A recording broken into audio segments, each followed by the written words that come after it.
Link wireless doorbell controller. So you have your doorbell. This is like the thing that would be outside, or you really could use this anywhere. It comes with double-sided tape, so you can install this anywhere as well. It's all battery powered. This is. Then you have two of these bells or speakers, and these get plugged directly into your wall. No batteries needed, so these are really nice. So I'll hit the one. You can see I have one over here. All right, and it's going off.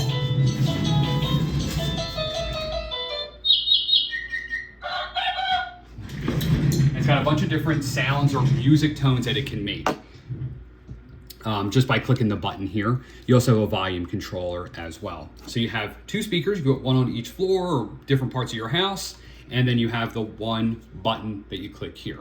All right, so pretty straightforward, really nice if you don't want to get into any kind of wiring or anything like that. I think it's a really neat feature. Again, this is the Link wireless remote control doorbell. 0 wires, really nice. It also has a light on here, so when the doorbell goes off, it flashes as well.